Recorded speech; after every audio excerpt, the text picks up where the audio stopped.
Bueno, como le decía, hoy vamos a hacer un repaso post Semana Santa o Semana de Turismo, como le quieran llamar. Y en la primera parte va a ser el repaso y el análisis de la formación del costo futuro, que es ahí donde está la política de operación. O sea, vamos a el repaso llegar hasta por qué en el costo futuro, lo que llamamos la función de costo futuro, está la información de la política de operación óptima, o sea, lo que se obtiene de lo que conocemos como la recursión de Bellman. Y en la parte 2 vamos a ver los modelos estocásticos y una herramienta para crear los modelos estocásticos del tipo de correlaciones en espacios gaussianos con histogramas. Esto es CGH.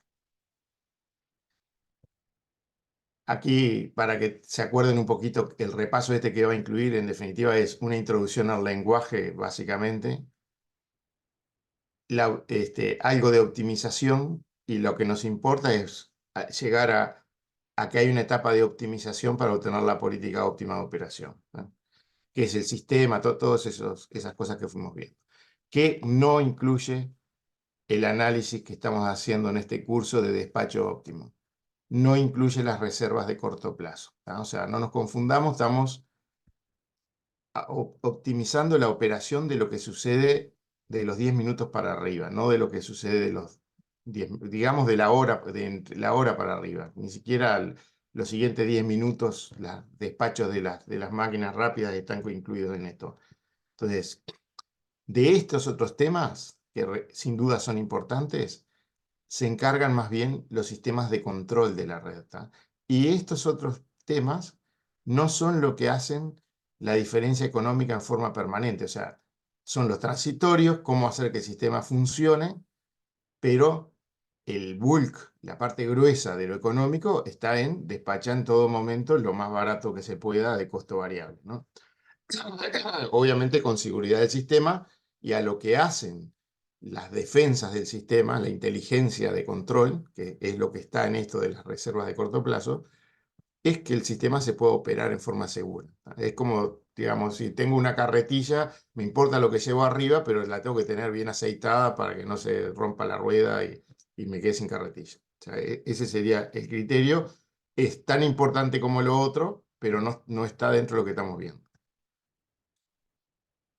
El simulador, ¿por qué y para qué es? Ya les dije más de una vez y lo vuelvo a repetir. Es una abstracción, el modelar algo es una abstracción de la realidad, y nosotros razonamos sobre sobre los modelos que tenemos de la realidad, ¿tá? O sea, una cuestión filosófica es dónde empieza y dónde termina un modelo y la realidad existencialista, o sea, fuera del marco de lo que nosotros podemos pensar acá, pero sin duda que, sobre todo en el sector donde estamos, donde las inversiones son enormes, donde todo ensayar sería enorme, lo que nosotros tenemos son modelos de cómo funcionan las cosas, y nuestros ejercicios generalmente son sobre esos modelos, ver si se comporta como creemos, y si no se comporta, ir mejorando el modelo, ¿tá? Y el concepto de modelo para ese propósito es lo mínimo funcional que me permita modelar la realidad, ir moldeándola en la medida en que preciso más detalle, y no exagerar nunca en los detalles porque se me vuelve algo que no lo logro mantener. Entonces, el concepto tiene que ser lo reducido que me permite razonar. Eso es un buen modelo. ¿Cuál es nuestro principal cliente? La razón por la que hacemos todo el sistema es abastecer una demanda, ¿tá? Entonces, la caracterización de la demanda tiene cosas tan típicas como esto, que es el detalle 10 minutos, o sea, es una salida de la escala 10 minutal, y cada día tenemos el valle de la mañana, el pico, si es verano, el pico del mediodía, después el pico de la tarde, vuelve a ser de madrugada, o sea, ese comportamiento. Tenemos un comportamiento semanal, que los días hábiles la demanda es un poco más alta que el sábado y el domingo. Eso hace que nosotros clasifiquemos los días en hábiles, semiferiados y feriados. Entonces, los feriados, por ejemplo, el 1 de mayo es como un domingo, caiga o no caiga domingo. Hay días que son feriados laborables, son como un sábado. Entonces, tenemos una clasificación de los días de trabajo que de alguna manera nos caracterizan si la demanda va a ser alta o baja, cómo va a ser el pico. Yendo a lo anual, en Uruguay, esto es Uruguay, hay una estacionalidad. Estos son los gigawatt hora por día, ya no es potencia, sino que es energía diaria. Y lo que ven es un ripple, ahí un rulito que es los días hábiles y feriados, o sea, hábiles y fines de semana. Semana de turismo aparecerá por acá, ya debe ser esto que está más bajo acá, ¿no? Bueno, obviamente el 1 de enero es un super feriado, ¿no? Y esta es la caracterización a nivel anual, que tiene el verano un poco más alta la demanda, en invierno un poco más alta, esto es verano de vuelta, de diciembre para adelante, que es en Uruguay, que la temperatura media es del orden de los 17 grados, es una temperatura confortable para nosotros. En verano tenemos que recurrir a los aires acondicionados en los días de mucho calor, y en invierno por los días de mucho frío. Y en otoño y en primavera la demanda es más baja. Esa es la caracterización en Uruguay. En otros lugares, obviamente que es distinta. En el largo plazo, siendo a largo plazo, la demanda de Uruguay desde 1965, más o menos hasta el 2020, vino creciendo a un ritmo del orden de 3,5% anual, ¿no? O sea, esta demanda tiene un crecimiento acumulativo del orden de 3%, de 3,5%. Ese crecimiento acumulativo se nota, si uno hace el crecimiento, es esta otra curva que está acá, que al principio era como de 5% y que viene bajando. En promedio da el 3,5 ese, pero que viene bajando. Esto es típico de todos los países que al principio, cuando empiezan a electrificarse, empieza a haber usos intensivos de electricidad, o sea, nos compramos un lavarropa, nos compramos un secarropa, empezamos a tener electrodomésticos, y entonces hay una conversión de otros usos a eléctrico, eso hay un crecimiento, pero después no nos compramos 8 lavarropas todos los años, no incrementamos los electrodomésticos, no seguimos gastando más. Entonces hay una tendencia a tener crecimientos después del largo plazo inferiores al 2%. O sea, generalmente van hacia menos del 2%, incluyendo que va a haber una transformación de la movilidad a eléctrico. Eso tiene un efecto, pero no va a cambiar sustancialmente esa tendencia al 2% de crecimiento anual. En Uruguay, o sea, es a menos de 2%. 2% pónganle que sea cuando se electrifique todo el parque automotor. ¿Cuál es la forma de modelar el riesgo de racionamiento? O sea, el riesgo de no poder abastecer la energía. En casi todos los países que conozco están definidos lo que se llaman los costos de falla o costos de racionamiento o de energía no abastecida, o sea, diferentes nombres, pero al final del día es cuánto se valora el, el evento en que no logro suministrar toda la demanda, ¿no? En el caso de Uruguay, y esto es importante que se den cuenta que el valor que uno ponga acá no es un valor que en realidad se esté pagando cuando sucede a alguien la falla. No se le está pagando a nadie, es el costo del país por no disponer de esa energía. O sea, se cortaron unas fábricas, las personas quedaron disconformes porque no pudieron ver la novela, depende de lo que haya pasado, hay un costo. Y ese costo no es que se vaya a pagarle a alguien, incurrir explícitamente en el costo, sino que se está incurriendo en el país en su conjunto y no a favor de nadie en particular, ¿no? Es como, digamos, como un daño. Entonces, ese valor es el que de alguna manera fija el nivel de inversiones que se requiere en el sistema. Si yo pongo un costo muy alto y voy a duplicar equipos, voy a hacer todo lo posible para que en cualquier evento pueda suministrar la energía. Si lo pongo muy bajo, voy a poner mucho menos, un poquito, como para poder dar la mayor parte del tiempo, pero bueno, si se me rompen 4 máquinas juntas, aguanten y corto, ¿tá? Entonces, el costo de falla conceptualmente es el nivel de inversión, es el que fija el nivel de inversión que se está dispuesto a pagar en el sistema. Y en definitiva, el nivel de inversión al que se va a llegar en el sistema. Se dan cuenta que si ese costo de falla, alguno por decir, como esto impacta en los costos del mercado, no sé qué, instantáneamente, porque puede formar precios, cosas así. Vamos a ponerlos bajos para que las remuneraciones no sean elevadas. Perfecto. Lo que va a suceder es que la demanda va a pagar mucho más en el largo plazo. Puede ser que en el corto plazo se logre un mercado donde no se remunera todas las inversiones de forma adecuada, logrando un costo bajo para la demanda instantáneamente, a costa de que en el largo plazo el nivel de inversiones va a quedar subvalorado y si el costo real para el país era superior, la diferencia la va a terminar pagando, obviamente, como siempre, la demanda. ¿Cuáles son los costos de falla vigentes en Uruguay? En el último decreto de fijación de los costos de falla, ya esto lo fija el Poder Ejecutivo, se fijaron 4 escalones de falla, 4 niveles, según la profundidad. El primer 2% de no abastecimiento de demanda y, tiene un costo variable igual al costo de la central térmica de respaldo, o sea, las turbinas de 100 megavatios que tenemos, 2 turbinas de 100 megavatios, cada una que tenemos, que son las más caras del sistema, en ciclo abierto, a gasoil, más 10%. O sea, se fijó el costo de falla como las máquinas más caras más 10%. Eso es solo el primer 2%, que realmente es muy poquito. Para que ustedes tengan una idea, cambiando la tensión del sistema, moviéndola, uno logra variaciones de la demanda mayores al 2%. Con lo cual, este primer 2% casi que no es una acción, no es del todo aplicable como escalón despachable de falla. El primer escalón de falla y el segundo escalón de falla, el segundo escalón sería el siguiente 5%, o sea, del 2 al 7%, $600 el megavatio hora. El tercero, 7,5%, 2.400, y el resto, $4.000 el megavatio hora, de no suministro.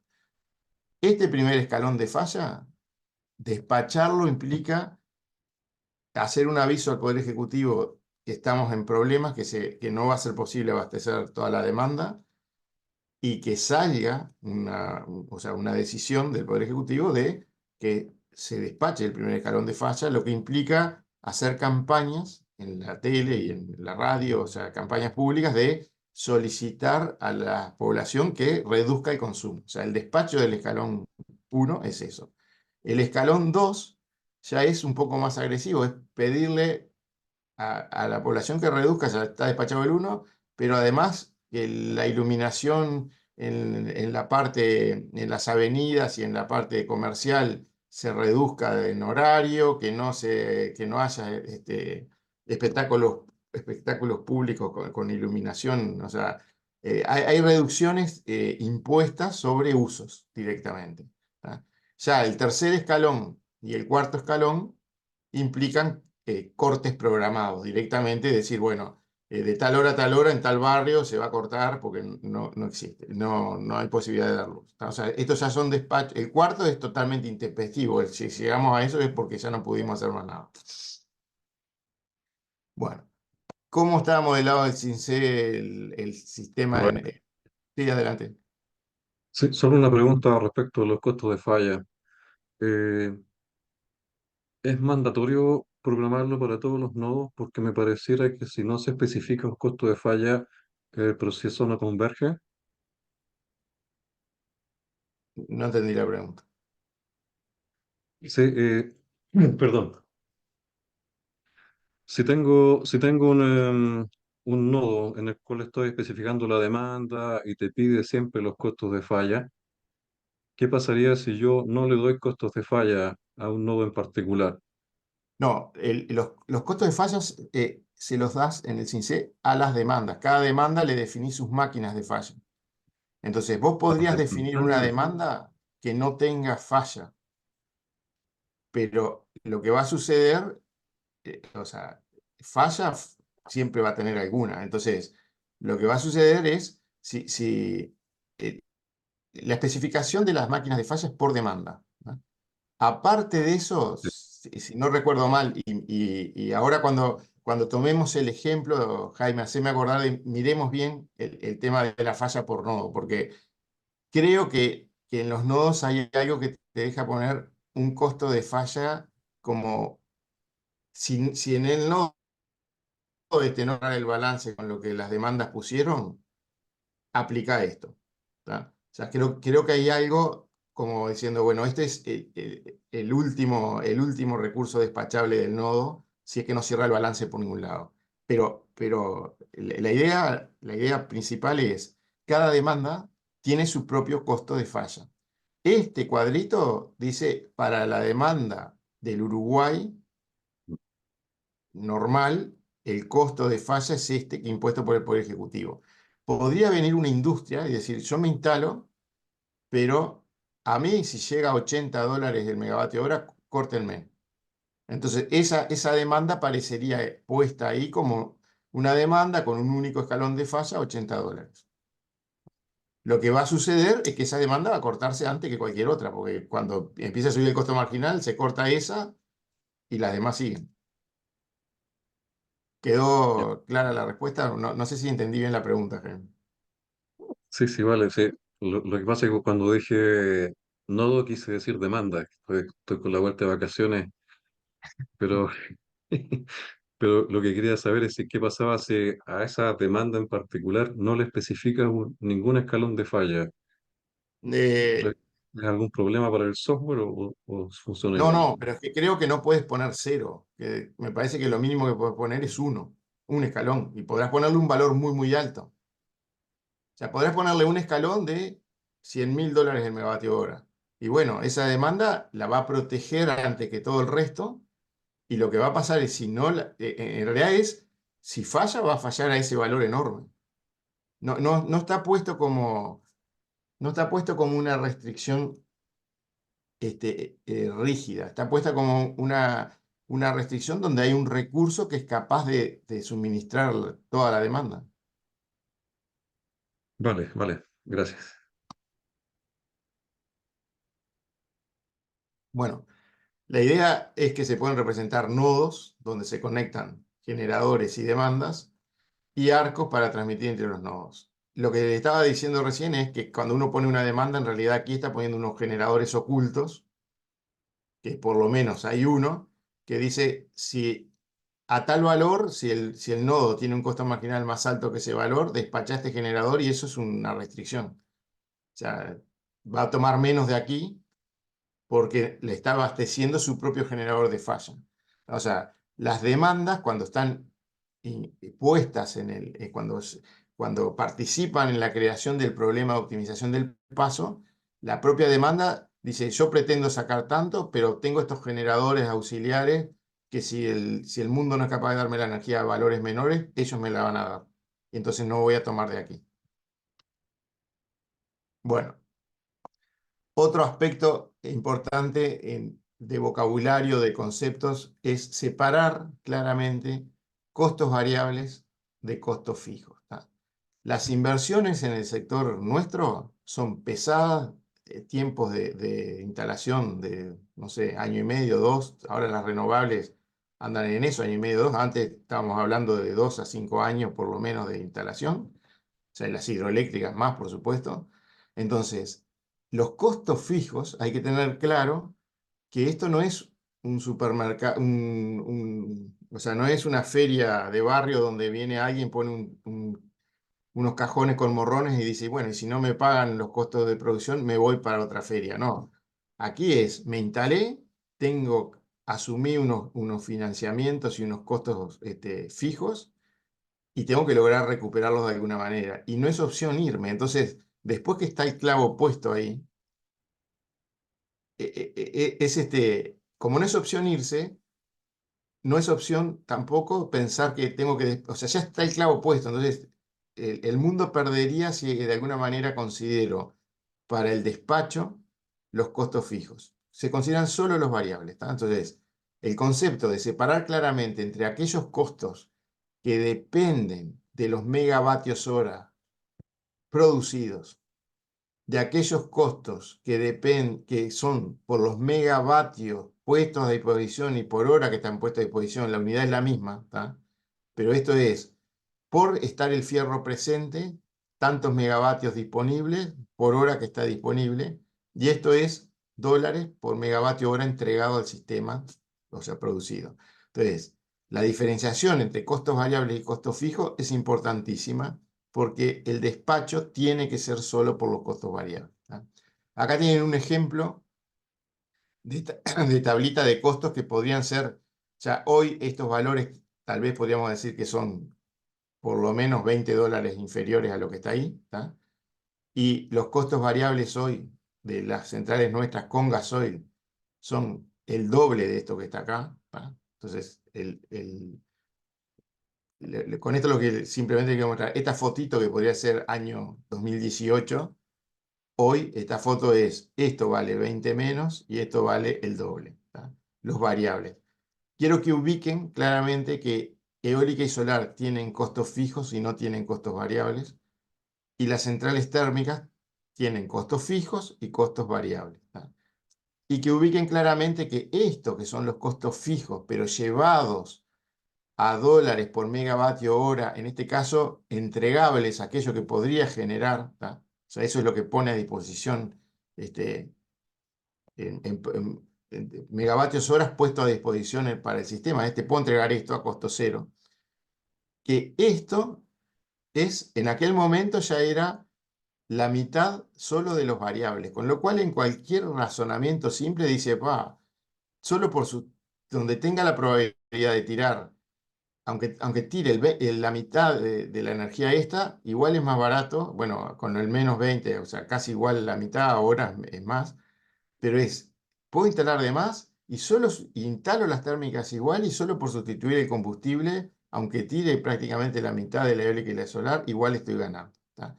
Entonces, este razonamiento de que unos son costos fijos, otros variables, y que hay que mirar la sustitución de los variables, es un razonamiento que, no sé, parece que no les entra a muchos por las discusiones que he escuchado bizantina, parece como que no les entra mucho entender que esto sustituye a esto y que no hay posibilidad de comparación de estas cosas. O sea, de comparación de que no instalo las térmicas. No, no, y las térmicas instalarlas igual, no me importa. O sea, no es una contienda renovables versus térmicas en el mundo, que yo les digo esto porque está planteado los defensores a ultranza de las renovables y los que quieren que solo sean térmicas, como que fueran separables las cosas. No, las térmicas, vas a tener que tener igual las térmicas y esto te viene a sustituir el combustible prácticamente. Bueno, eso era reforzar esto, que el despacho óptimo solo va por los variables. Ahí, ¿se acuerdan que decíamos, bueno, si uno no tuviera la herramienta o la forma de razonar qué es lo que hace la herramienta, sería algo como esto, o lo que hacíamos antes de que tuviéramos mucho software es la curva de oferta o de mérito, le llamamos a esto, que es los recursos por su costo variable de generación, de menor a mayor, potencia disponible en la hora, ¿no? Entonces, y apiladitos, y según la demanda, si la demanda fuera 2100 megavatios, estaría aquí, despacharía estos recursos hasta aquí y marginaría la central, en este caso Salto Grande. Y el costo marginal del sistema, el del darle el siguiente megavatio, sería el valor que le di a esa central. Aquí aparece ya parte del tema de obtener la política óptima de operación, que no es otra cosa que darle valor a estos recursos que no tienen un valor explícito, ¿tá? O sea, tener la política óptima al final es, decime qué valor le pongo a aquellos recursos que puedo usarlos hoy o puedo dejarlos para el futuro. Otro concepto que espero que les quede recontra firme es los contratos son de papel y eso no es peyorativo para los contratos. Eso es decir, primero está el despacho por costos variables sin mirar los contratos que no tienen que influir ahí para que se haga el óptimo global, ¿no? O sea, no puedo venir a despachar una central porque tiene un contrato take or pay de algo. O sea, eso de permitir que esos contratos permeen hacia el despacho empieza a haber distorsiones donde termino de repente quemando carbón o quemando algo por un contrato. Entonces hay que tratar de que eso no suceda. En la reglamentación nuestra, como está escrita, eso no sucede, o sea, los despachos son por costos variables y los contratos, no, el despacho es por costos variables y los contratos hay que mirarlos como instrumentos de mitigación de riesgo que se resuelven en un escritorio luego de haber resuelto el despacho. O sea, y ustedes siempre pueden pensar que toda la energía de un generador se vende en el mercado spot sin contrato, que toda la energía que algún comercializador extrae para venderle a otro se compra en el mercado spot sin contrato, y que un contrato al final es un instrumento entre alguien que vende y alguien que compra, donde parte de esa compra-venta en el mercado de riesgos se cancela y cancelan riesgos mutuos. O sea, uno tenía riesgo de ingresos, otro tenía riesgo de costos, llegan a un acuerdo de decir, mira, yo te voy a dar a este precio, vos me pagás ese precio, yo no tengo el riesgo de cobrar menos y vos no tenés el riesgo de pagar más. ¿Va? Entonces, hay que mirar conceptualmente los contratos como instrumentos de mitigación de riesgo que no influyen sobre el despacho. Bueno, el valor del agua, como les decía, es darle valor al agua, es obtener, en el caso de un sistema como el nuestro, con embalses, es obtener la política de operación, es decir, bueno, ¿cómo vamos a operar el sistema? El valor del recurso almacenable, ¿cómo se obtiene? ¿Cómo termina siendo el tema, lo que vimos y vamos a estar repasando hoy? O sea, nos vamos encajonando hacia la recursión de Bellman para obtener la política óptima de operación o obtener los valores del agua óptimos para la operación, que es lo mismo. Les vuelvo a reforzar el concepto este, que es, ese recurso yo lo podría dejar en el embalse. Si lo dejo en el embalse, lo estoy dejando para el futuro. ¿Tá? Si lo saco del embalse y lo uso hoy, me ahorré combustible hoy, pero le saqué ese recurso al futuro, con lo cual lo encarecí. Entonces, quiero que piensen en las acciones de control de ustedes como despachantes, ¿tá? En algo que dicen, bueno, acá tengo todo explícito los costos variables de las térmicas y de las renovables en cero, el agua, ¿qué le pongo? Y bueno, si le pongo tal valor, resulta que me queda más bajo que lo que tengo aquí, la traigo del futuro al presente, la uso, me ahorré tanto y se lo saqué al futuro. Cuando digo se lo saqué al futuro, si yo logro saber qué recurso sustituía eso en el futuro, o sea, lograr ver el futuro, diría, ah, y eso me costó tanto, me va a costar tanto haber sacado ese recurso, o sea, el futuro se encareció en tanto. Si ese tanto que se encareció es más de lo que me ahorré hoy, obviamente que lo voy a dejar almacenado el recurso y digo, no, se lo dejo al futuro porque por ahorrar hoy me encarecí más en el futuro. Y al revés lo mismo, si ese encarecimiento del futuro es menos que lo que me ahorro hoy, me lo traigo. Disculpen. Este, el, como el mundo no es lineal y cada vez que yo hago una acción, las consecuencias de la acción van saturando. O sea, por ejemplo, me voy trayendo cosas del futuro al presente para sustituir recursos. Llega un momento que, bueno, si sustituí todo, ya vale cero traer algo, no tiene sentido. Entonces, voy trayendo, cada vez que voy sustituyendo algo, saqué el primer térmico, me cayó el costo variable que sustituyo, y así voy, entonces va saturando. Lo mismo al futuro, en la medida en que le voy sacando recursos, lo voy encareciendo y cada vez más, porque primero sustituyó una térmica, pero le saqué mucho y sustituyó a la térmica siguiente más cara, entonces va saturando también. Eso llega a un equilibrio, que ese equilibrio es el óptimo, es el valor óptimo, o sea, es el valor que termina diciendo no traigas más recursos del futuro al presente o no lleves más recursos del presente al futuro, porque llegaste al equilibrio entre las variaciones que causan las acciones de control en el presente con las variaciones que causan las acciones de control para el futuro, del costo futuro, de la operación futura.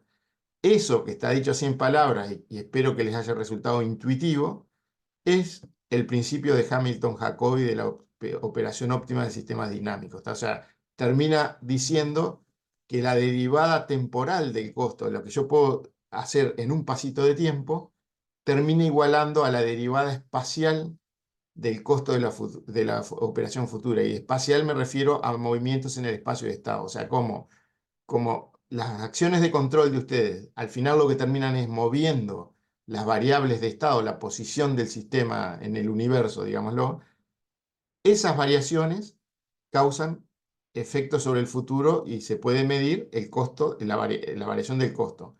cuando las derivadas del costo futuro respecto a los movimientos del Estado que ustedes logran por las acciones en un paso de tiempo, equilibran la derivada del costo en el tiempo, o sea, en lo que incurren en el tiempo, eso es el principio, o sea, el resultado ese es el principio de optimización de sistemas dinámicos. Y es lo que termina dándole el valor del agua. Lo que espero es que les quede conceptualmente eso de o me traigo recursos o me lo llevo, y el valor que tiene para el futuro, eso es lo que estoy diciendo que es el valor del agua. Y lo comparo contra lo que sustituye en el presente. Bueno, Rubén, una consulta. adelante. Sabes que se me ocurren dos variables más en cuanto a las represas te consulto a ver si las considera el simulador. La Dale. primera es, seguramente la consideré, es la cantidad de agua que puede almacenar una represa. Es limitada, ¿no? Entonces va a recibir agua hasta cierto momento donde va a tener que tirar agua sin generar, y eso sería plata perdida, ¿no? Y la segunda, que es media encadenada, es que si vos tiras mucha plata, mucha agua, entonces vos podés estar afectando las ciudades que le siguen a la represa. Que eso también sería como plata negativa a la ciudad, que no sé si se considera dentro del simulador. Mira, cuando bajemos la sala esta de ejemplo que vamos a ver la política de operación, si me olvido, haceme acordar de mirar cómo está considerado. ¿Tá? Obviamente las dos cosas están consideradas. En el modelado de la represa está considerado, o sea, el actor ese de hidráulica tiene la posibilidad de que ustedes les digan una cota mínima de operación con una penalidad por irte por debajo de esa cota. Eso es para tener una reserva estratégica. Por ejemplo, en el 2000, o sea, cuando Argentina tuvo el blackout que nos llevó puestos a nosotros el 16 de junio del 20, creo que fue. Ya con la pandemia se me dieron vuelta los años, pero bueno, tuvimos un blackout importante. El arranque en negro, o sea, arrancar el sistema de la nada, implica, en el caso de Uruguay, tener las represas, la capacidad de producir, ¿no? Si tuviera la cota abajo del todo, me quedo sin potencia para tener de repente un día de producción de las centrales, para tener seguridad de poder arrancar el sistema. Entonces, hay un nivel mínimo que intentamos dejar siempre de reserva por seguridad para arranques en negro del sistema. Eso es la cota inferior. Y ahí van a ver que se modela diciéndole, por pasar de tal cota para abajo, te pongo una penalidad ficticia, así como los costos de falla, de tantos dólares por metro y por día que estés por debajo, porque estoy en riesgo. O sea, de alguna manera le diste una valorización del riesgo que entendés que estás corriendo por estar debajo de tal cota. ¿Tá? Y entonces cuando hace la optimización, lo tiene en cuenta y los valores del agua los va a manejar para decir, ojo que no te hagas el vivo por sustituir gasoil y me lleves por debajo de tal cota, porque considero que eso me está haciendo incurrir en un riesgo futuro importante. Lo mismo la cota superior. La cota superior, en el caso de Bonete, por ejemplo, si pasamos de 80 metros, tenemos problemas con que la expropiación está hecha hasta 80 metros, que inundamos los campos de los ribereños, o sea, hay líos. ¿Tá? Entonces, hay una consigna de, si pasás de 80 metros, mira que esto va a costarnos. ¿Tá? No es que se lo vayamos a pagar a nadie, nos cuesta no sé ni en dónde, pero nos cuesta. O sea, nos cuesta de las críticas o de los reclamos. Entonces,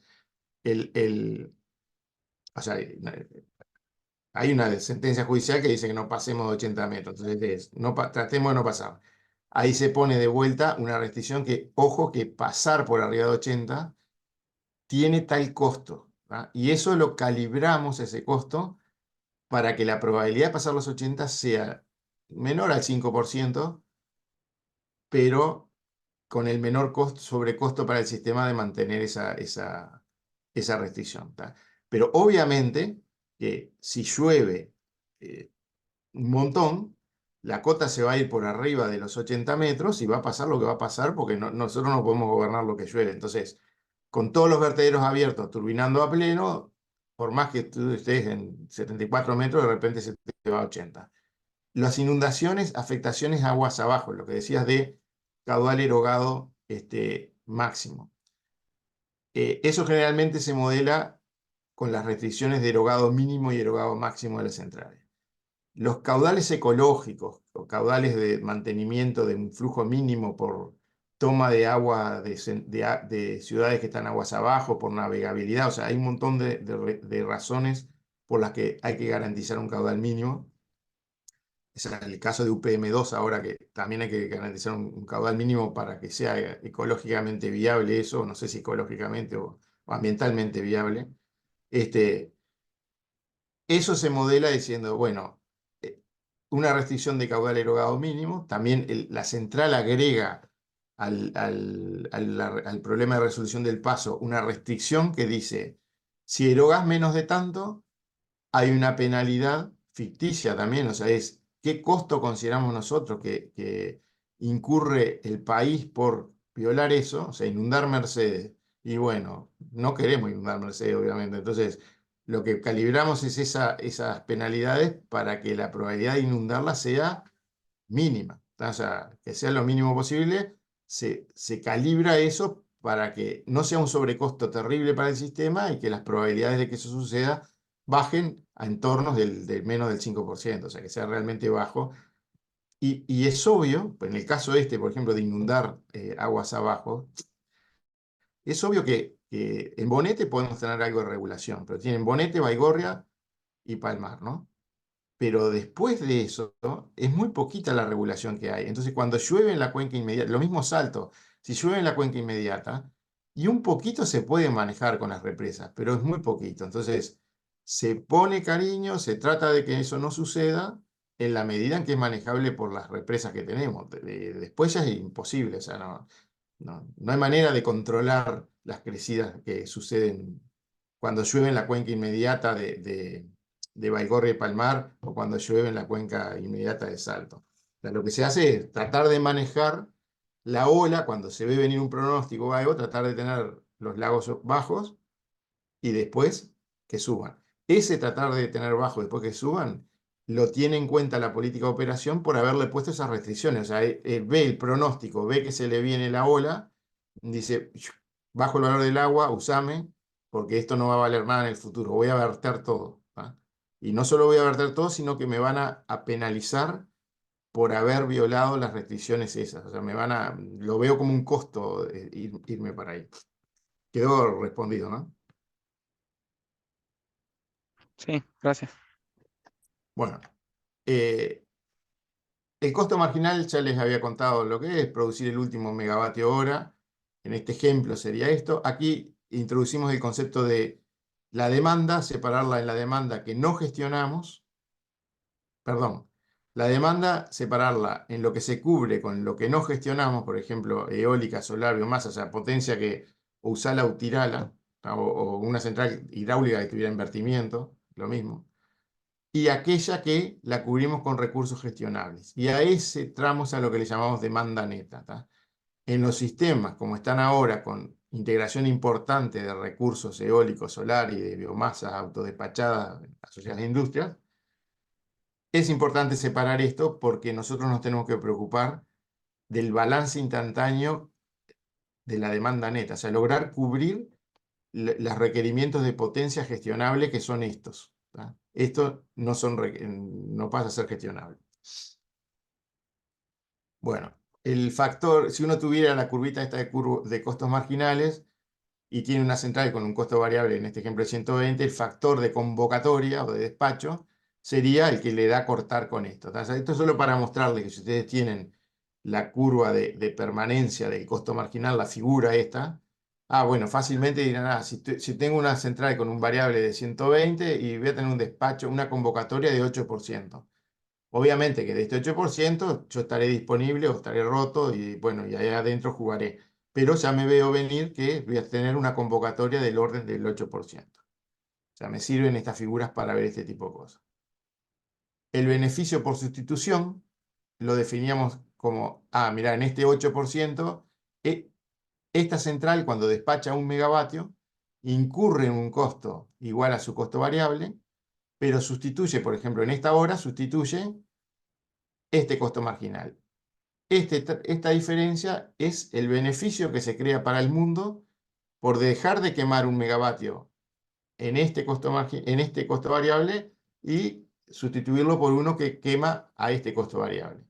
Esa área roja sería el beneficio por sustitución que crea 1 megavatio de esa tecnología que tiene un variable de 120 en un sistema que tiene esta figura de permanencia de los costos marginales. O sea, esto es solo para ayudarles como herramienta de pensamiento. Mira, si yo tengo la figura de los costos marginales y tengo una máquina plenamente despachable a un variable que conozco, sé calcular su factor de convocatoria, sé calcular el beneficio que obtendría el sistema entero, el mundo entero, porque estuviera disponible ese megavatio, que es el beneficio por sustitución, y por lo tanto, esto multiplicado por mi factor de disponibilidad es lo que ese megavatio realmente podría producir de beneficio, porque no está todo el tiempo disponible, y si eso es mayor que los costos fijos de tener ese megavatio disponible, vale la pena instalar ese megavatio en el sistema.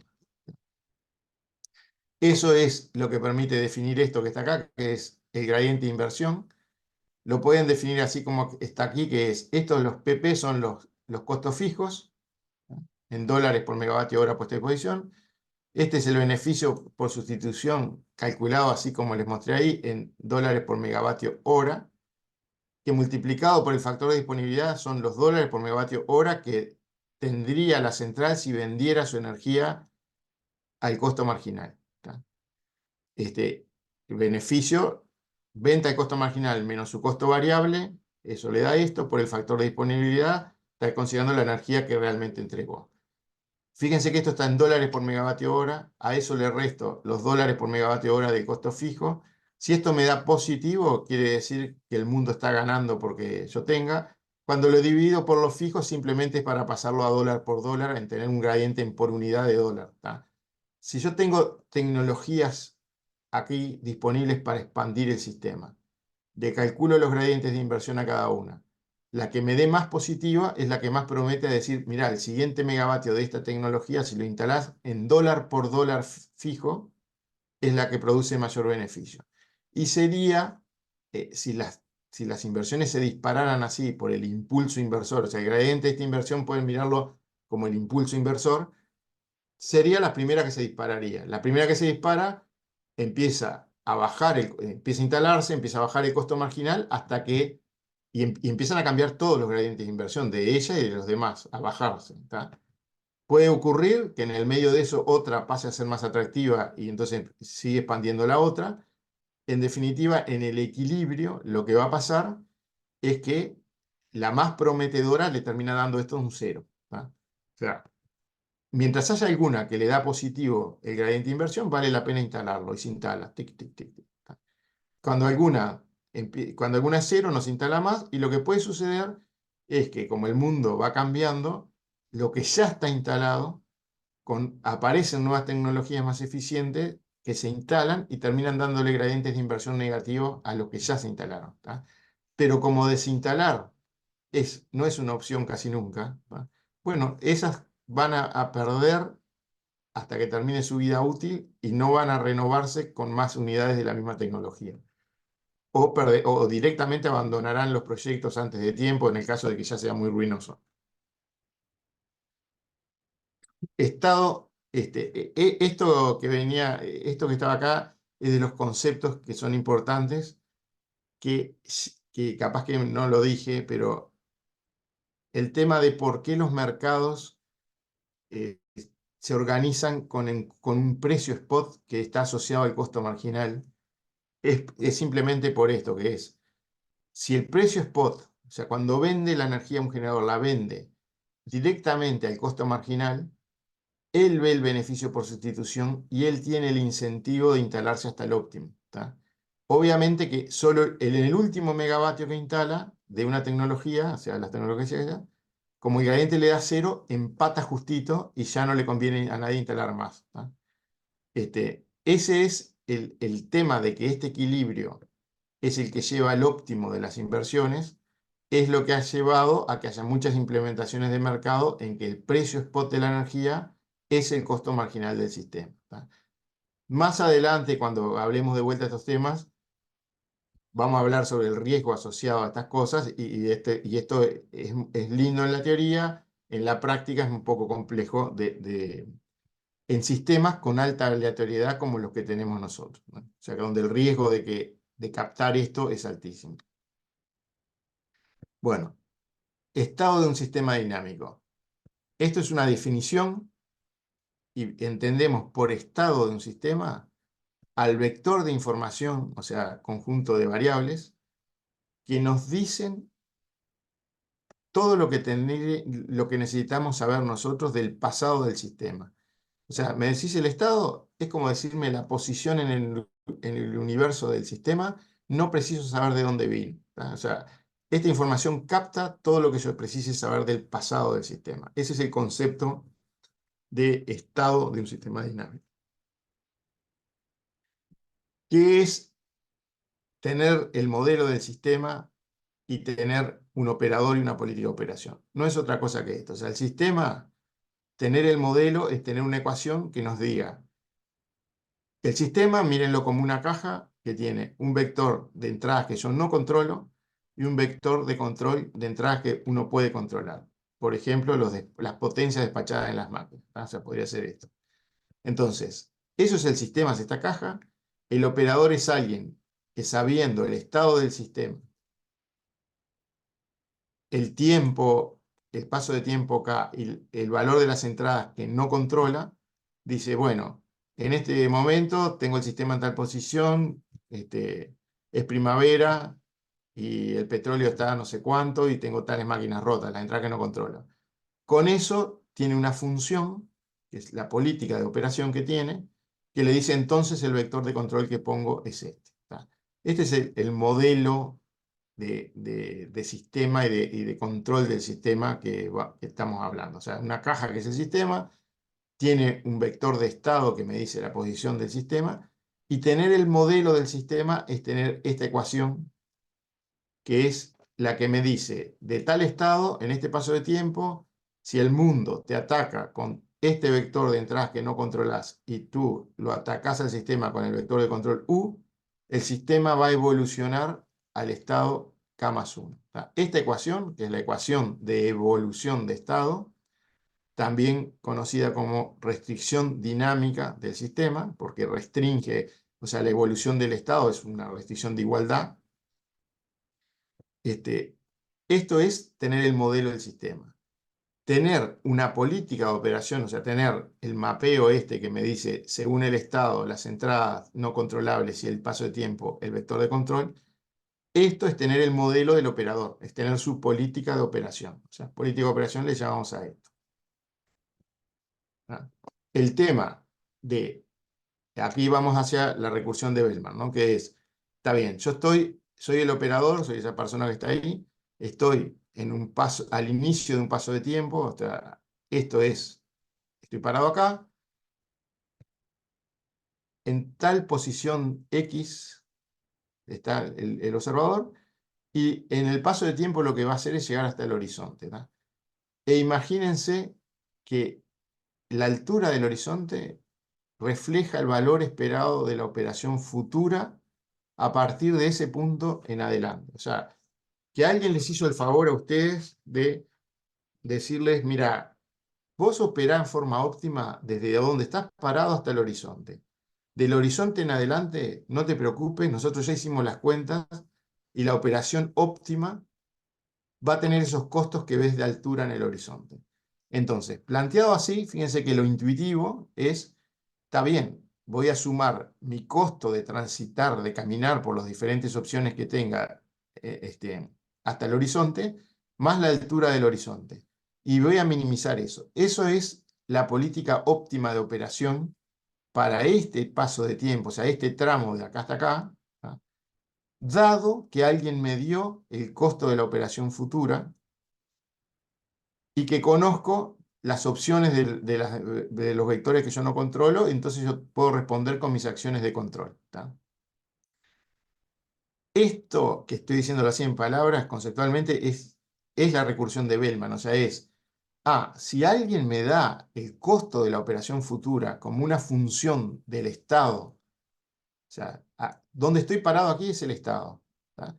Eso es en el paso K más 1. O sea, aquí estoy en K más 1. Y acá estoy en el paso K.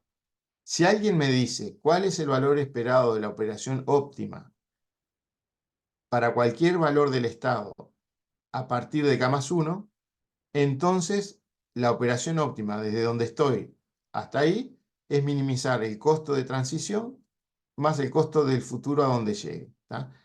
Eso que está simple de decir así, eso es la recursión de Bellman. Y fíjense que o sea, yo resuelvo ahora para este punto.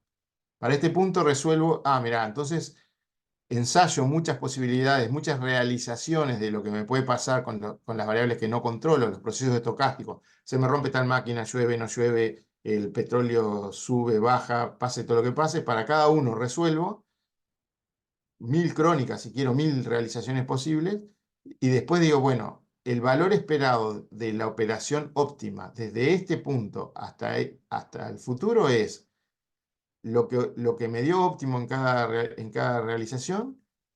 Tengo 1000 números de mi operación óptima, hago el promedio, digo, el costo esperado desde este punto en adelante es el promedio de eso.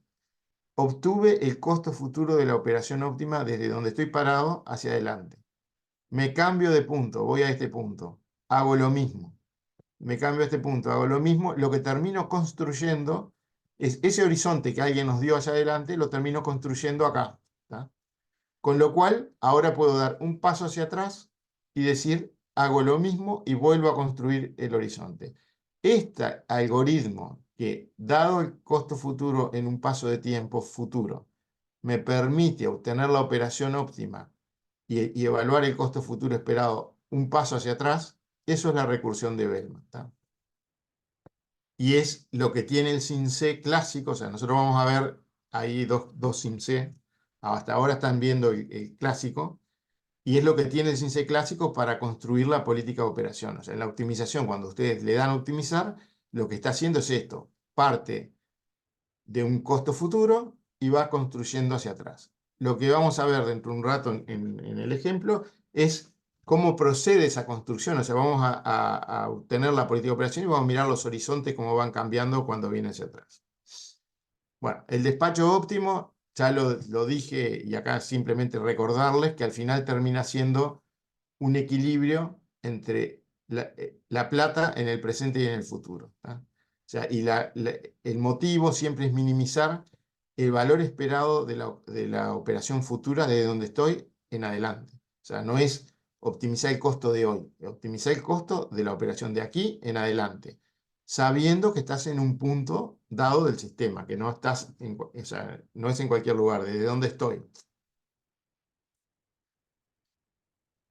Bueno, esto en palabras, que dije en palabras, la ecuación que está implementada como recursión de Bellman, déjenme ver si puedo mover la pantallita del Zoom que mejoró.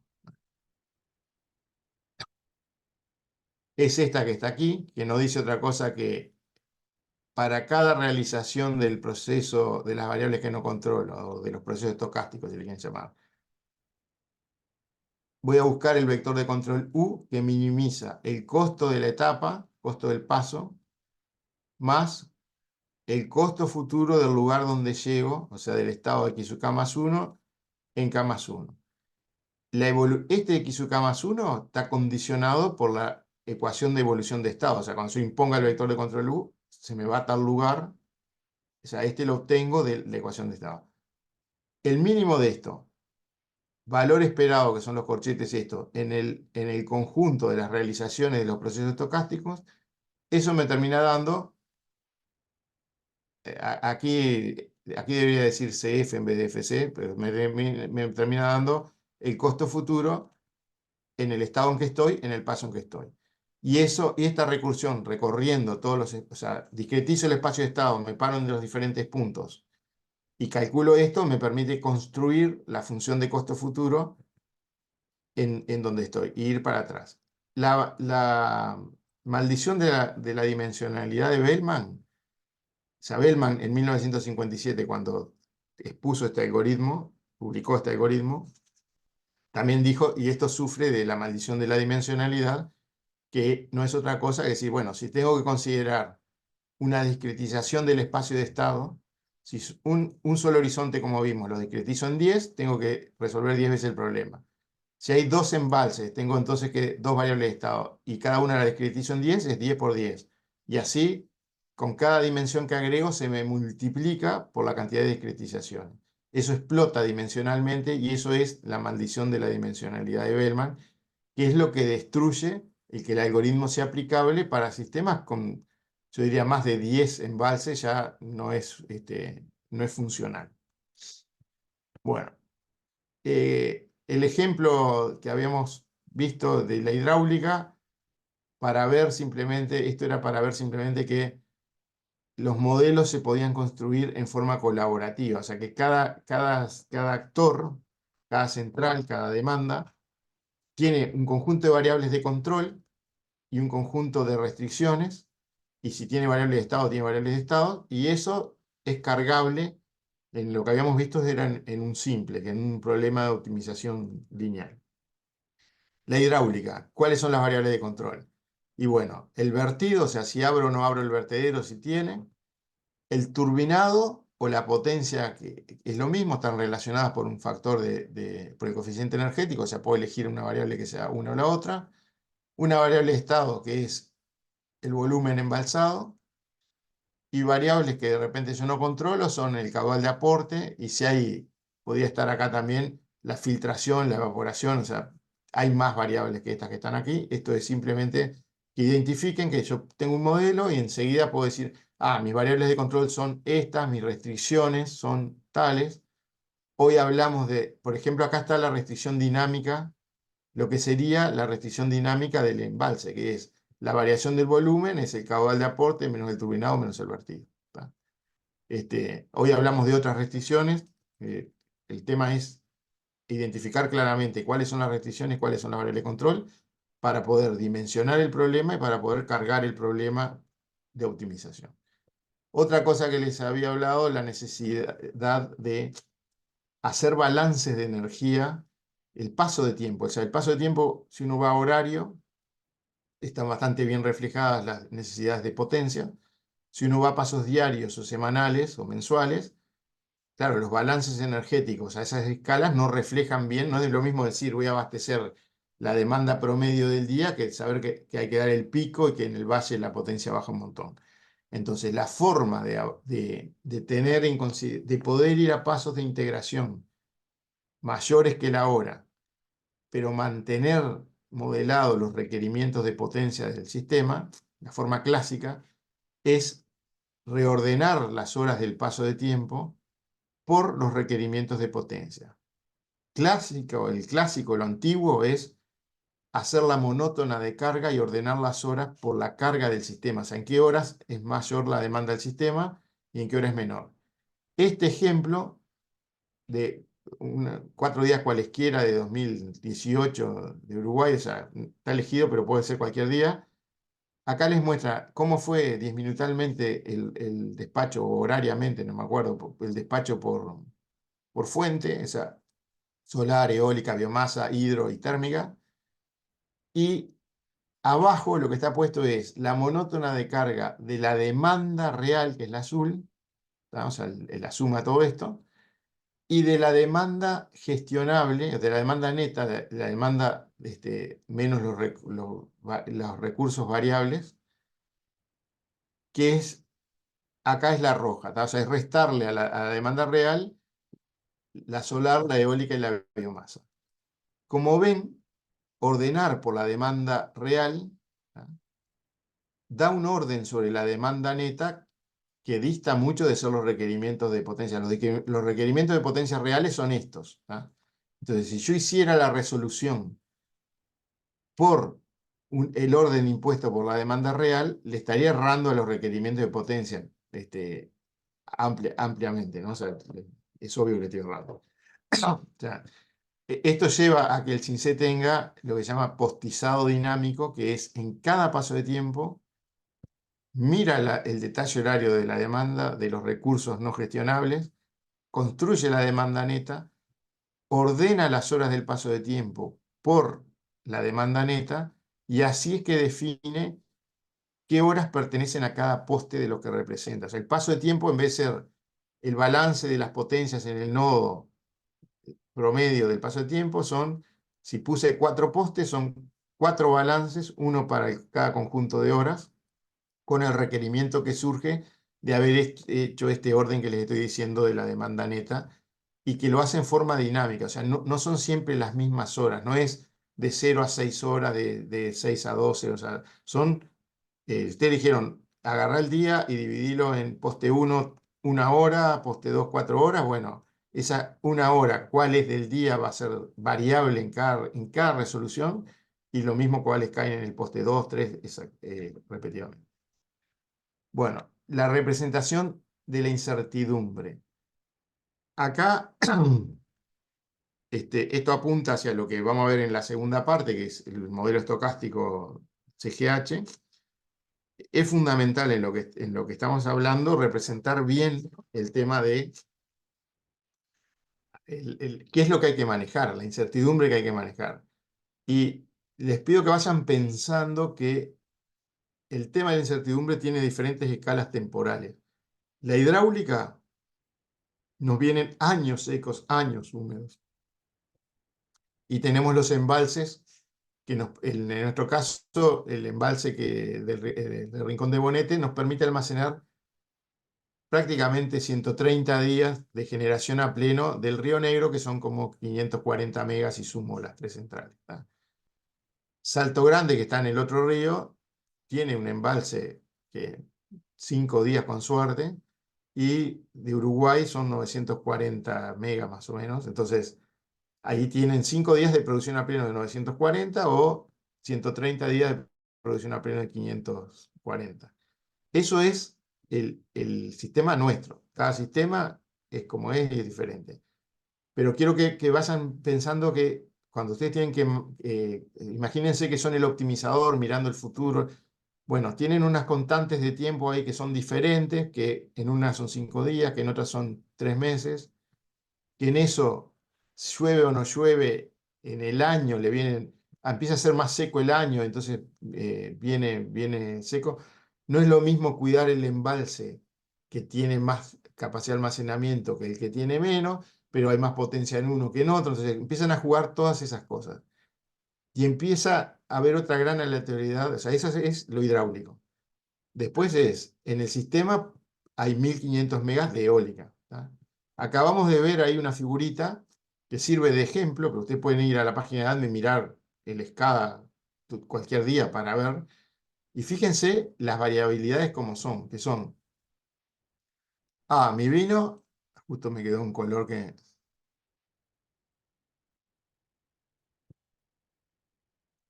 O sea, observen la variabilidad eólica más solar. Estos son 4 días. Entonces, es algo que a lo largo del día tiene estas velocidades de variación del conjunto, o sea, no tiene esto. A lo largo del día tiene esas variabilidades. Esto de alguna manera es manejable con una capacidad de almacenamiento, de filtrado del orden de esto. O sea, si yo logro filtrar esto, bueno, el promedio de 4 días ya tengo algo bastante mejor, que logré esta variabilidad de sacarla. Al final del día, lo que hay que darse cuenta es que hay variabilidades, son distintas escalas temporales, y los recursos de filtrado del sistema, en el caso nuestro, el sistema uruguayo son las hidráulicas, eso son inmensos para las escalas temporales de estas variabilidades y de repente cortos para las escalas temporales de la hidráulica. Pero sin duda que como filtro de esto son excelentes. Esto es cierto que el sistema hidráulico filtra estas variabilidades en la medida en que las potencias que tenga instaladas no superen ampliamente a la del sistema hidráulico. Si yo empiezo a tener mucho más eólica que el sistema hidráulico, obviamente no logro decir producí menos en el sistema hidráulico para almacenar agua, porque justo viene que hay mucha eólica y después cuando se vaya la eólica producís con el hidráulico. Si la diferencia de potencia es muy grande, no me sirve como filtro directamente la hidráulica. Esto lleva a una cosa que ya he experimentado en la realización de la planificación de inversiones de más de un país, que es en la inserción de las renovables hay como una primera etapa de, este sistema ya tiene unos filtros por las hidráulicas que tiene, que permiten todo un primer cambio de la matriz de inserción de renovables, que lo que hacen es usar esos filtros. O sea, hay una primera etapa de expansión que es las renovables entran sin ningún drama y simplemente termina afirmando el sistema hidráulico. El conjunto gana firmeza. Porque, o sea, como esto no tiene años secos y años húmedos, el conjunto gana firmeza. Pasada esa primera etapa de expansión, empieza a hacer una expansión. No, pero para que a este sistema, para poder aprovechar realmente esas energías, necesita expandir con potencias gestionables, o sea, con nuevas centrales hidroeléctricas, ojalá, con bancos de batería, con turbinas de ciclo abierto. O sea, empieza a necesitar otros requerimientos de potencia gestionable que permitan hacer de filtro de estas variabilidades, de las variabilidades de que vienen días en que no hay viento y días en que hay mucho viento. Bueno, las fuentes de aleatoriedad son un montón, ¿tá? De la demanda, que varía con la temperatura y con el comportamiento nuestro. Los caudales, que ya les dije, tienen una variabilidad importante entre años para nosotros. Sin duda que en el sistema uruguayo hoy el viento con 1500 megas de eólica es importante. La radiación solar empieza a ser importante. Hay solo 250 más o menos megavatios instalados, pero con una complementariedad muy interesante con el viento. Al mediodía se nos va el viento y están los 200 y pico de solar y bastante firme. Entonces, al final ahí hay una complementariedad importante. Los precios con la región, esto es importantísimo. O sea, cuando a nosotros nos sobra agua y nos sobran todos los recursos, porque al final del día es todo lo no gestionable, la eólica, la solar, todo eso, junto con el agua, son vertimientos si no los logramos colocar en algún lado. Entonces, que los precios de la región estén altos o bajos, coincidiendo con que a nosotros nos sobra o nos falta agua, porque al final del día es eso lo que termina correlacionando, es importante. Para que tengan un ejemplo de lo que en la sala que vamos a bajar y ver, la correlación entre el costo marginal de la región sur de Brasil y la hidraulicidad nuestra es 20%. O sea, si yo supusiera que son independientes, me sería muy feliz pensando que voy a vender y exportar un montón de vertimientos turbinables nuestros, que en realidad, cuando yo los tenga, el sur de Brasil está inundado también y no vale nada. Entonces, hay un 20% de correlación en que sucedan esas cosas simultáneas. Con lo cual, el tener y captar eso en la simulación es importantísimo. O sea, es el valor que se le da a mi capacidad de exportar. Bueno, sin duda, los precios de los combustibles, ¿tá? Y acá que no se ve, pero en amarillo decía la disponibilidad de las térmicas, o sea, de las máquinas, de las líneas, las térmicas, la disponibilidad de los equipos también es importante. Ahí no se ve, pero dice eso. Bueno, dividimos el horizonte en pasos de tiempo. Hay una etapa de optimización donde obtenemos la política óptima de operación, ¿tá? Con la recursión de Bellman. Y después una etapa de simulación donde simulamos muchas realizaciones de los procesos estocásticos para tener con esa política de operación poder medir cómo nos va. Esa es la diferenciación que tienen en etapa. Vimos que la plataforma está totalmente orientada a objetos, ¿tá? Como forma robusta de construir algo grande y que el pensamiento principal es lo modelo mirando los objetos y tratando de que adentro del modelo esté reflejado el objeto, ¿tá?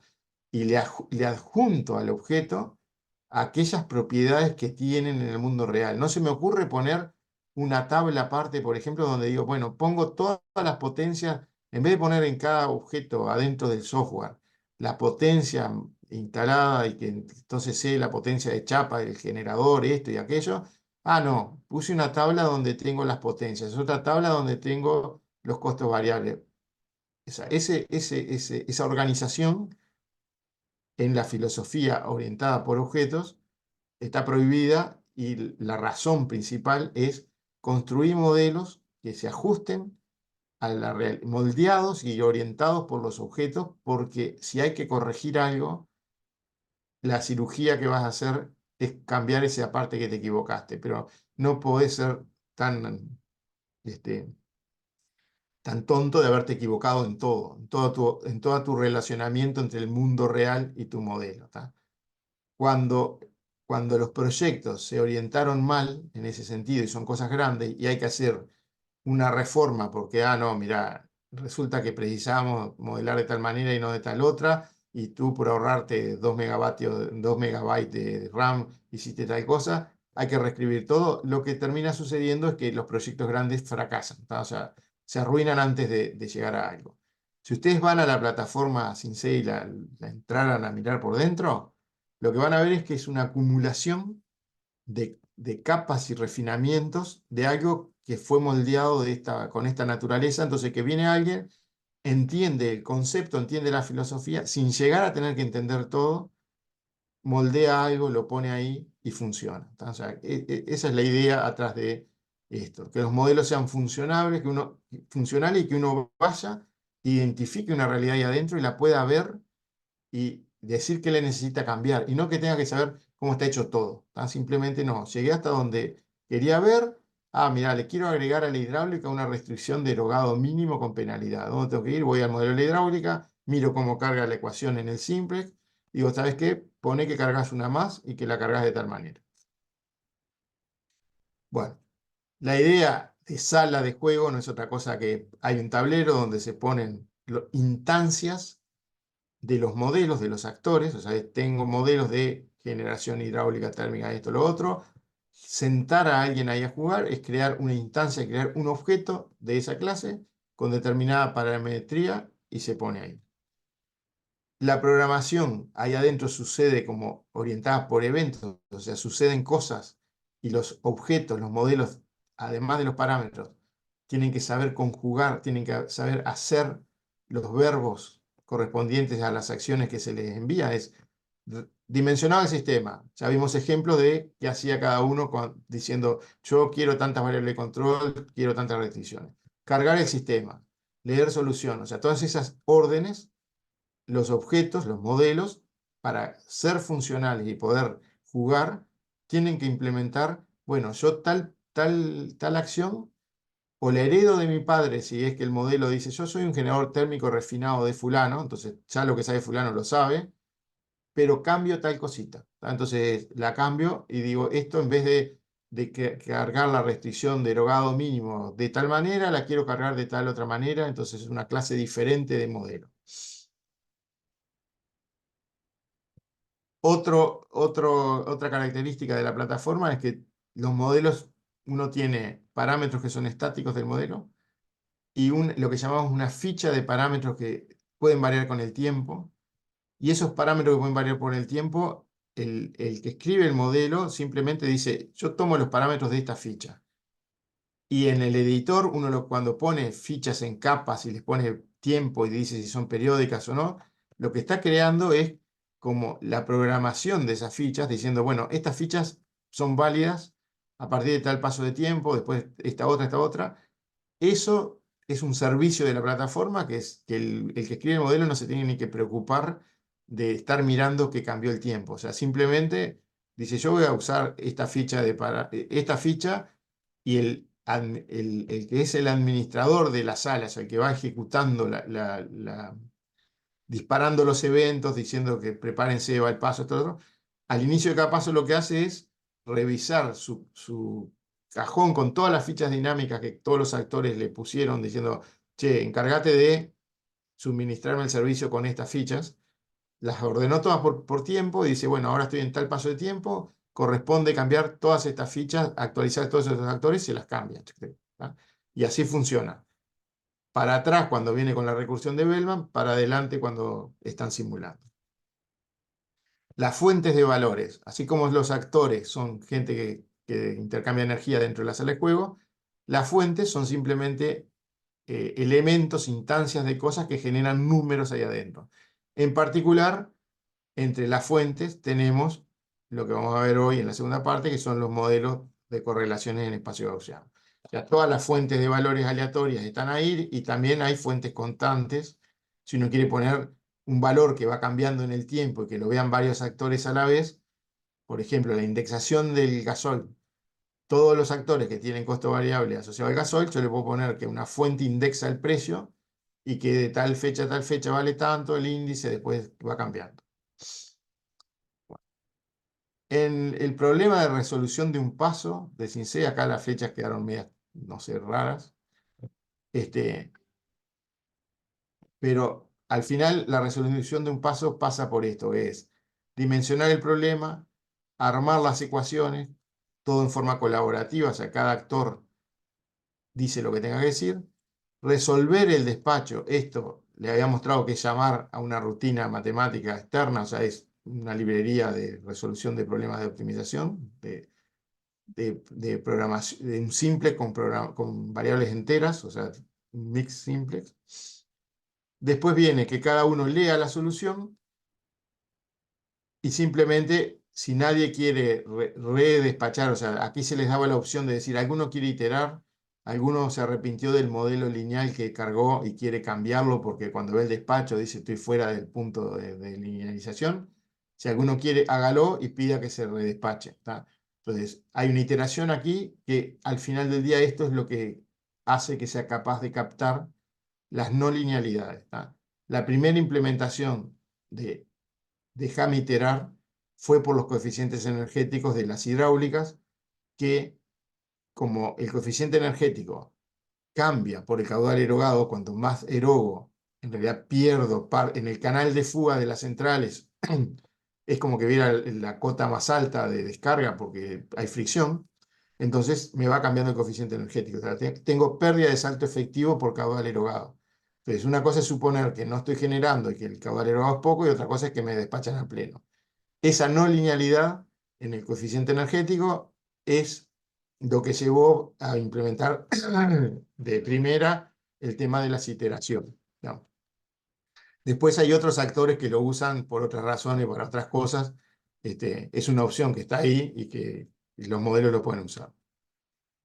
Bueno, la implementación colaborativa de cargar el simple ya la vimos, el dimensionado que cada uno dice ya lo vimos.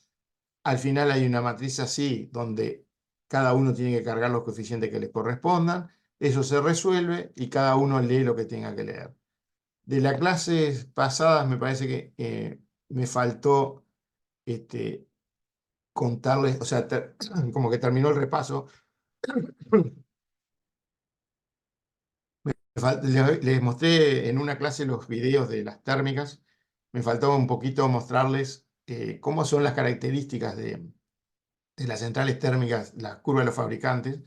Esto es el heat rate, que es la energía, el azul es el heat rate, que es la energía química que tengo que poner por cada unidad de energía eléctrica que genere o de energía mecánica en el eje, ¿no? Y es, como ven, es acá el 1 sería a potencia nominal, salida nominal, y acá el heat rate es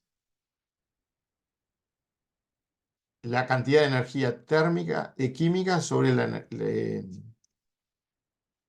o sea, la relación entre las energías, el 1 ven que es la salida a nominal, ¿tá? O sea, ahí es 1 por 1, y es cuánto más tengo que poner por irme hacia cargas parciales, o sea, es, si en carga nominal, para generar una unidad de energía mecánica en el eje, eléctrica en los bornes del generador, miren donde quieran, es preciso tanta energía química, cuando me venga a cargas parciales hasta 0,5, esa penita es un poquito más del hit rate, después empieza a ser que consume bastante más, o sea, tengo que poner bastante más combustible para obtener la potencia, para tener la potencia esta. Si eso lo multiplico por la potencia que estoy generando, obtengo esta curva, que es algo proporcional a lo que es el costo de producción en dólares por hora. O sea, si a plena carga tengo que me cuesta un 1, ¿tá? O sea, un 1, ese 1 está todo por unidad, ¿no? Me cuesta un 1 producir a plena carga. Si fuera lineal absolutamente el tema y la eficiencia fuera constante, acá habría una recta así, y sería el térmico simple, y en la medida en que si me voy a producción cero, gasto $0 por hora. Como ven, eso no es así, y las térmicas tienen una curva que no empieza, no pasa por cero, y tiene un despacho en el mínimo técnico que tiene un costo que es mayor que el que daría pasando por cero. Entonces, esa pérdida de eficiencia por trabajos a cargas parciales hay que tenerla en cuenta, dependiendo del tamaño de la central en el sistema. Yo voy a poder suponer que estoy siempre casi a pleno. O sea, si las centrales son chicas y son muchas las unidades, se dan cuenta que cuando despaché a pleno. ¿Sí? Y me habrá quedado marginando una chiquitita ahí al final. Entonces, si las centrales son chicas, esto no importa mucho, las puedo suponer térmicas simples. Si una central es grande y me va a quedar marginando, tengo que tener en cuenta que si queda cargas parciales, su costo variable de producción es 1, porque es el de dar, es esta pendiente, pero su costo promedio de producción es más caro. O sea, tengo un problema adicional ahí. En el marco regulatorio nuestro, las máquinas se despachan por costo variable, los costos variables forman precio, pero se despachan, o sea, en teoría por el costo variable medio, ¿no? O sea, el que forma precio es el costo variable medio. Fíjense que si a una máquina que está despachada, voy a borrar todas el costo variable medio sería este. Entonces imagínense que esta máquina quedó marginando y que por su venta de energía en el mercado spot va a recibir su costo variable medio. Lo que va a terminar recuperando es este costo. Acá. Este costito no lo va a recuperar en el mercado de energía. Ese costo adicional se le paga aparte, como un costo asignado al mercado por el seguimiento de la demanda. O sea, el costo, el sobrecosto de cargas parciales lo paga el sistema, lo va a pagar el sistema, lo va a pagar toda la demanda del sistema como un costo asociado al seguimiento de la demanda. Otro tema de las centrales a tener en cuenta es el de rating por temperatura. O sea, el fabricante nos da en un punto de operación estándar, que generalmente es 15 grados presión atmosférica, ahí nos dice el rendimiento es tal y funciona de tal manera, nos dan las curvas. Y después nos dan curvas como estas de cómo cambia la potencia, el azul es la potencia en función de la temperatura. O sea, acá estoy a 15 grados, si me voy a 40 grados, la potencia nominal, que era un 1, se me va a 0,85, un poco menos, o sea, pierdo 15% de potencia. Si se va hacia la temperatura más fría, gano un poquito de potencia. En las centrales térmicas, lo que limita esto de la capacidad de potencia es la entrada de aire, o sea, cuánto oxígeno viene en el aire que ingresa a la cámara de combustión. Cuanto más frío es el aire, mayor es la densidad de oxígeno, que es lo que se termina quemando ahí adentro. Y si eso lo tengo limitado, si tengo limitado el flujo de aire, o sea, los tamaños de los caños, los compresores, todo está limitado, bueno, cuando está más caliente estoy metiendo menos combustible para adentro y me termina limitando al final la potencia. Es lo mismo que el tema de los autos de carrera, de ponerle un turbo o no ponerle un turbo. Si uno quiere recuperar un poco de esto, tendría que poner un aire acondicionado a la entrada y enfriar el aire para poner aire con mayor cantidad de oxígeno. Eso es la potencia como cambia, y el rendimiento también cambia, pero como ven, muy, muy poquito. que está todo optimizado para el funcionamiento en este punto, y si me voy del rango de temperaturas me cambia un poquito el heat rate, o sea, me consume un poquito más la central si me voy para un lado o para el otro, pero es poquito, o sea, es de orden en magnitud menor que la variación de potencia efectiva que tengo. O sea, la caída de potencia de las centrales térmicas por el efecto de la temperatura, por aumento de temperatura, viene por la limitación del oxígeno que le ingresa y no por un cambio en el rendimiento de la combustión, digamos.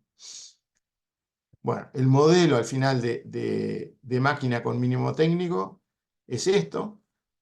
En el CINCE tienen dos opciones para usar esto, que es, por lo menos dos opciones, que es la on-off por paso y la on-off por poste.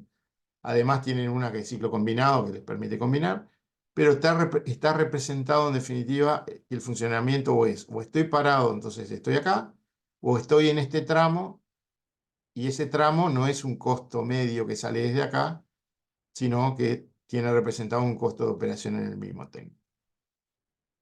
Eso llevado a ecuaciones, está planteado que hay una variable de acople que vale 1 o 0, y esto es solo para mostrarles que es planteable como un problema lineal, ¿tá?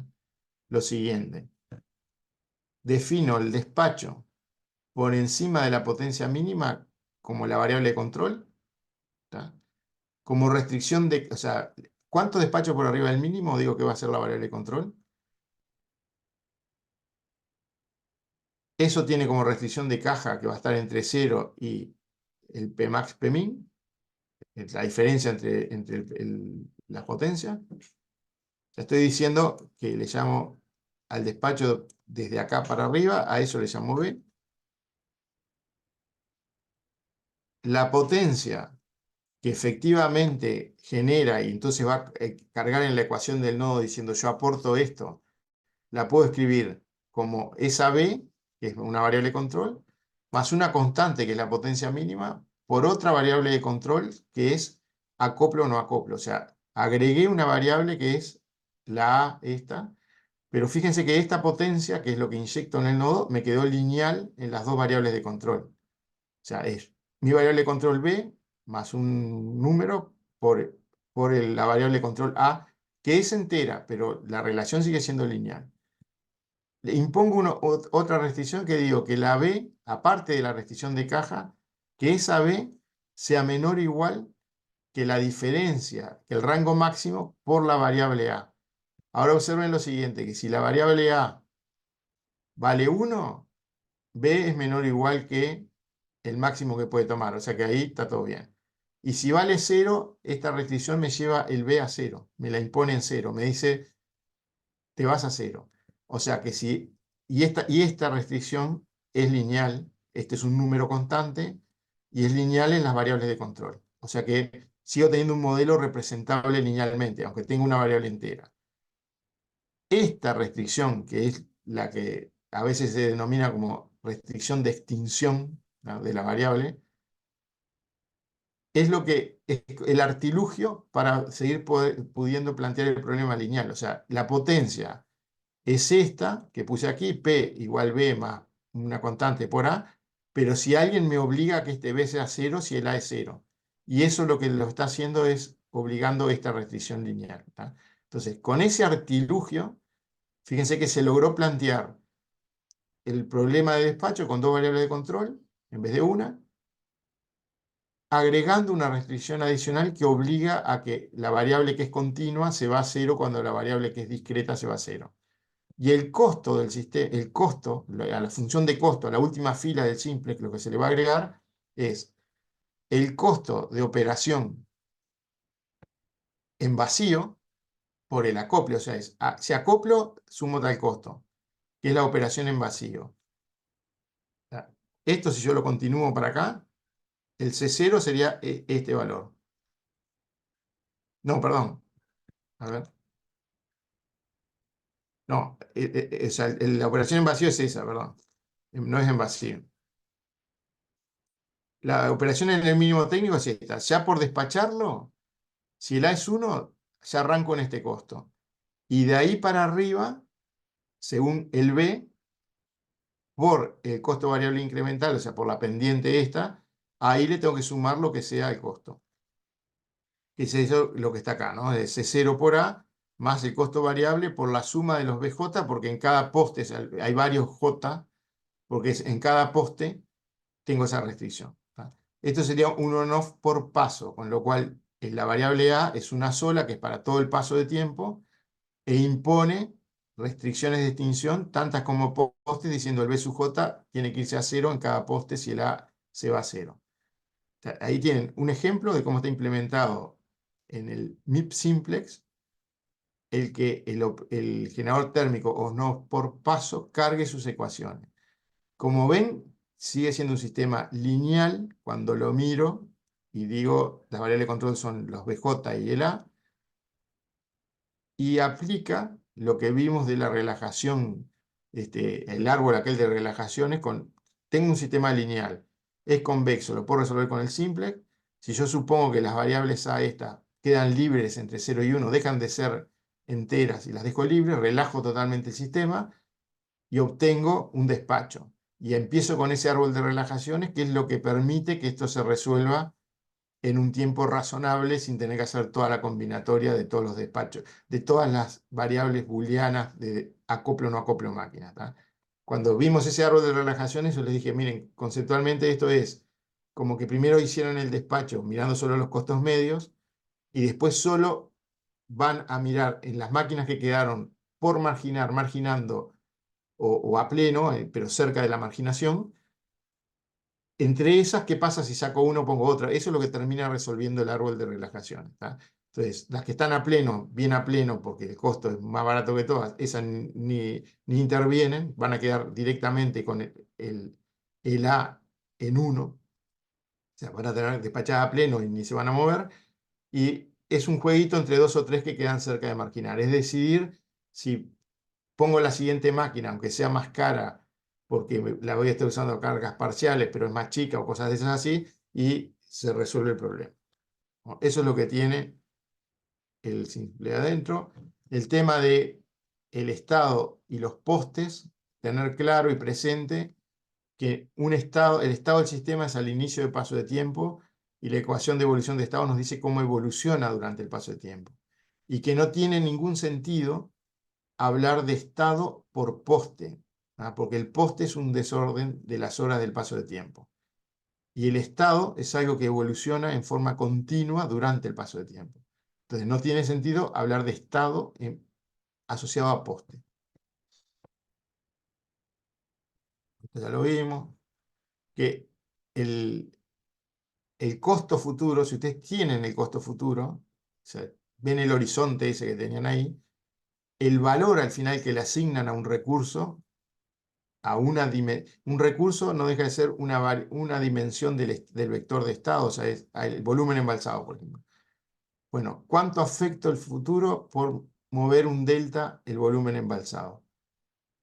Si yo elegí el volumen embalsado, mayor volumen significa mayor recurso para el futuro, con lo cual significa un menor costo. O sea que el costo, la derivada del costo respecto a la variable estado, me da la variación del costo para el futuro. Y el valor para el futuro es menos el costo. Eso sí elegí correctamente el orden de las variables, ¿no? Elegí que mayor, o sea, elegí el volumen, lo cual es mayor variable de estado, mayor recurso. Si hubiera elegido no el volumen almacenado, sino el volumen disponible en el lago, la cuenta me queda al revés y el número sería al revés. O sea, eligiendo adecuadamente las variables de estado para que representen el recurso para el futuro, el valor que se le establece en la política de operación me está dando, es la derivada del costo respecto a la variable de estado. Esto, en definitiva, lo que les termina diciendo es algo que ya firmamos una vez, que es lo único que me importa para tener la política de operación son las derivadas de la función de costo futuro respecto al estado.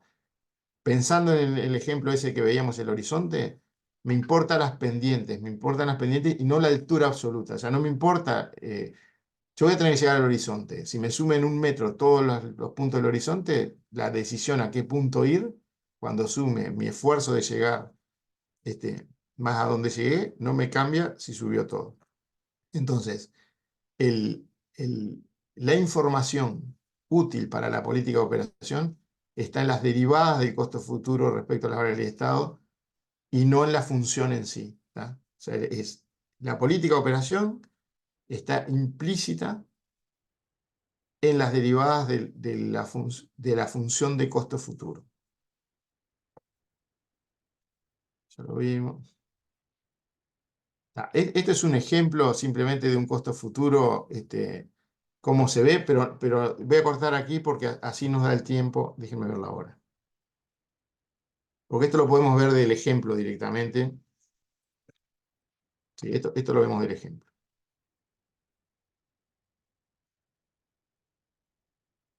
Esperen un momentito.